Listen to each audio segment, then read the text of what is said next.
Hi, and welcome to the Ministry of Reconciliation. It's your sister Aries. I have a message for you today.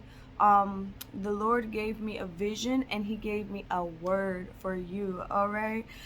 So in this vision that I have, basically, um, basically, I was in a room full of believers, and we knew that somebody was coming. Somebody was coming. So we had basically the enemy was coming. We knew that the government was coming, and basically we basically had this whole plan in the dream to fight against them, to not be like submitted to them, or and to not go with the government. And what happened was, um, in the vision, the government came to our place of worship, or came to our place where we were, and basically took us over.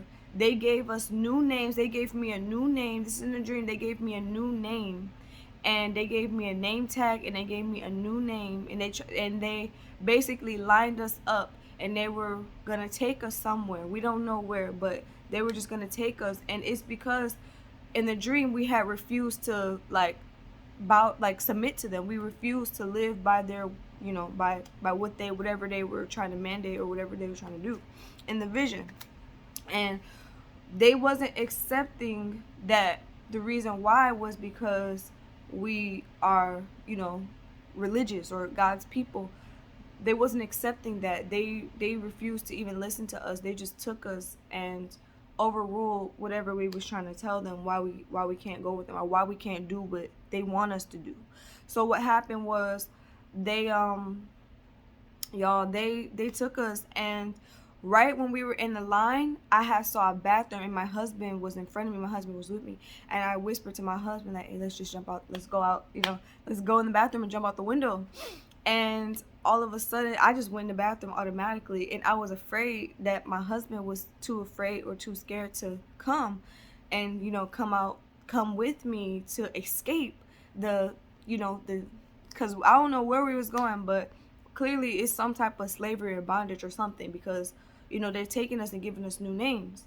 So what ended up happening was, in the next scene of the dream, it was like we had two children, and they were big kids. So we, like maybe it was like 15, like it was a lot of years later. We had our own house. It was very nice, and we basically built this life together. My husband and I, we basically lived this we basically built our life to infiltrate like the world, like to live in the world but not in the world. Because in the dream, our children was saying to us, yeah, my school, they were saying, my school is keep asking for your vaccination cards. And I told my kids, oh, tell them that we forgot it again, we'll bring it to them. So basically we were trying to infiltrate the world without actually living in it. And somehow we got away with getting our kids in school without vaccination card. I don't know. But basically the whole point of the dream is that, they wanted us to live a certain way. And what happened was, after that clip about, the kids asking me that, the government came to our house and basically tried to question us about what happened years ago, how we escaped, but then the dream ended. But I woke up and I was like, this is weird, like, what does this mean, Lord? And I just sat with it, like, what does that mean? And the Lord led me to 1 Corinthians 7:31. It says, and they that use the world as not abusing it, for the fashion of this world passes away. So basically, I'm just gonna go right in, y'all, right in. Basically, what he was saying was, basically he wants us, like, who are in the world, he's calling us who are in the world to not be so indulged in the world, to not be giving all of our attention and be absorbed in the world. These are the Lord's instructions. I'm gonna go into the whole thing on, because what I just read is the middle, but basically God has called us Christians and believers to not be indulged in the world, not abused. Like when I looked up abuse, I'm like, what does abuse mean? To misuse the things of this, to misuse being in this world, as in to put all of our attention on, other things that don't have nothing to do with God and the purpose of God. It's very easy in this life to focus on other things. It's very easy in this world to be striving for things that don't really truly have nothing to do with God. Like, and it's very easy to, like, for an example, we have to live, we have to work, we get married.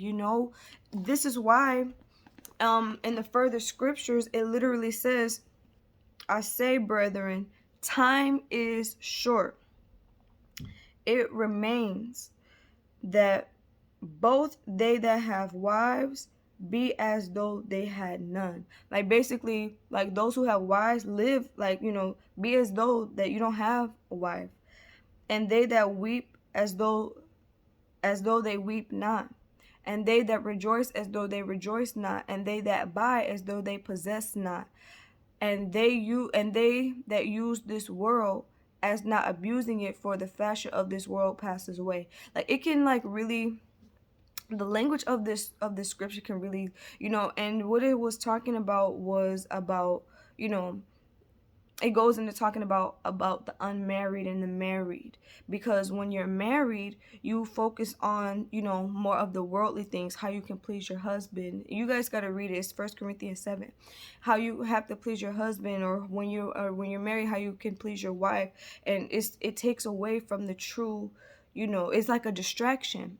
I want y'all to read it. It's in 1 Corinthians. I'm not going to read the whole thing, but, basically it's a distraction. But when we're unmarried, we really is devoted with the Lord in body and spirit. But when we are married, we, so that's why at that time, whatever was going on at that time, while he was teaching that, it was just basic. And I think now, like, a lot of us should use this. But, even I noticed, I told you guys in previous video that I noticed that when I did get married, I felt so much sorrow at the same time of my happiness of being married, was because it took away a lot of time from the Lord, especially being a wife. It took away, like, I really felt like I missed God. Like, I missed God, because when I was single, I was an evangelist. I was here, I was there, I was listening to God, I was doing everything. Like, I was on fire for God. But then once I got married, it's like I had a spiritual decline for a few months, and I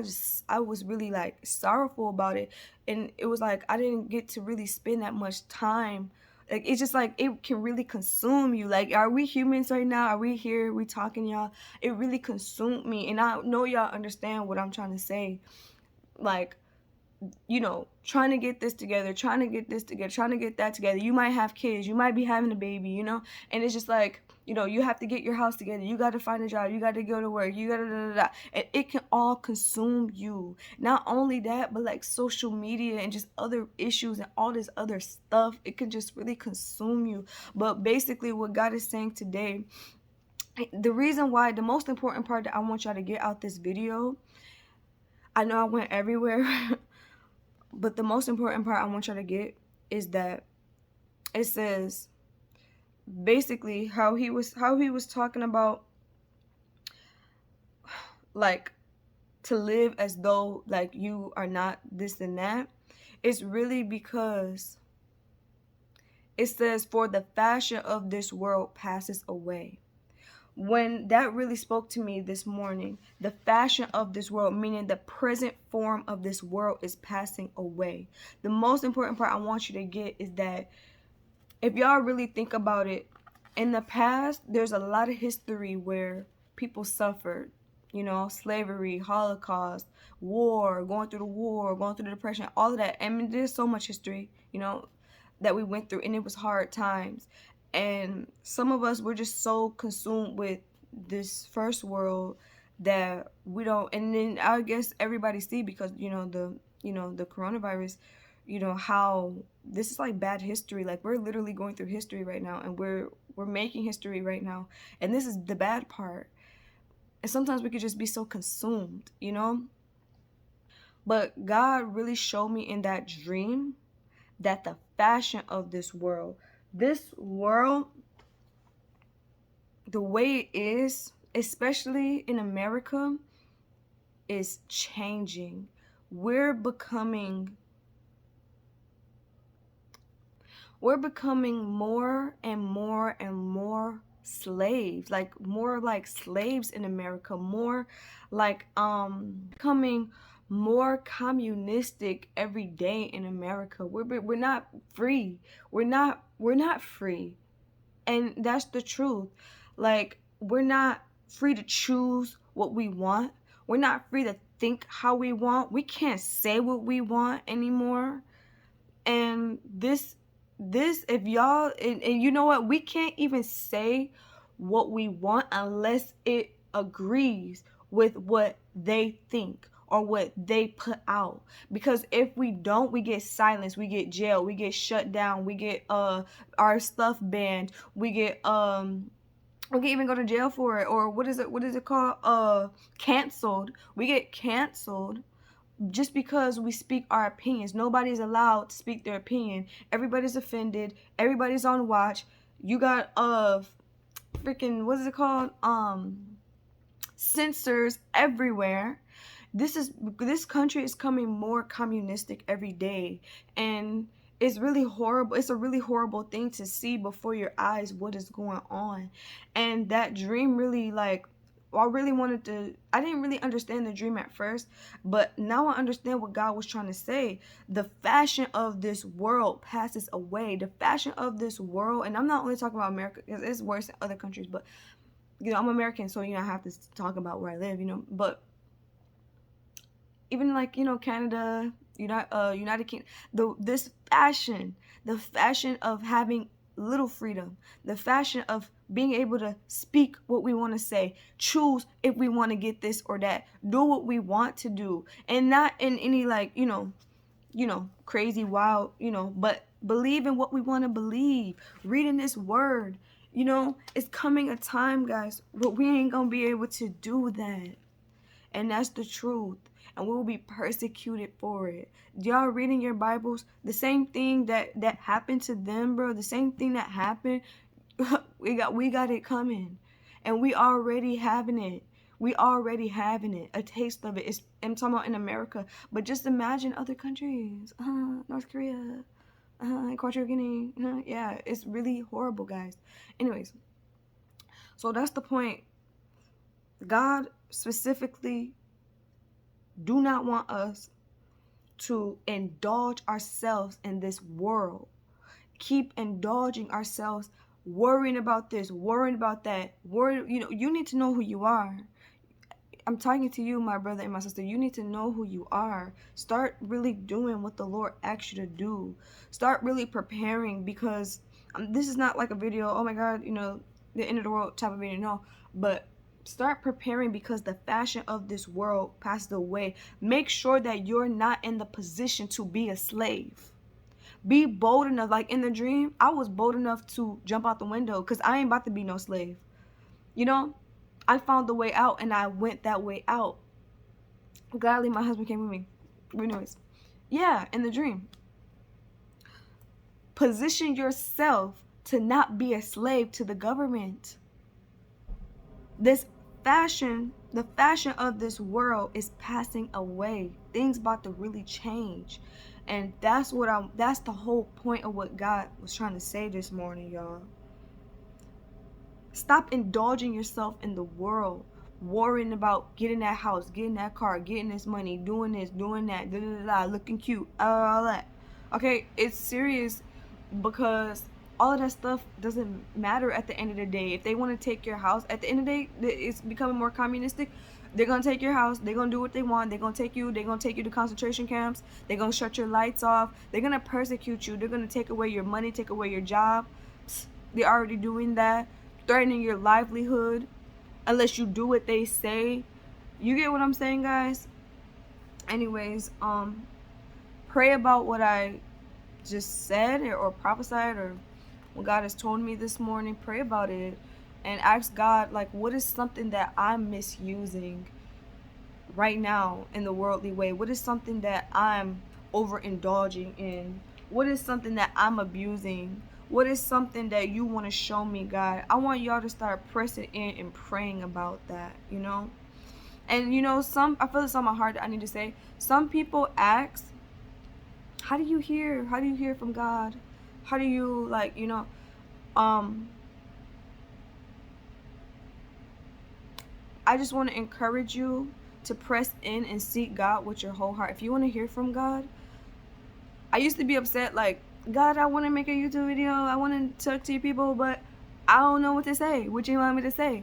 And my friend, shout out to Natalia because she watches. I love you. She taught me about RFDing, reporting for duty. And once I started reporting for duty, which means, I get up, I sit up, I just pray. I said, Lord, thank you for waking me this morning. I'm here to report for duty. What you want to tell me, what you want to speak to me, and he always shows up. Woo! Hormones. Not trying to cry. It's just beautiful, y'all.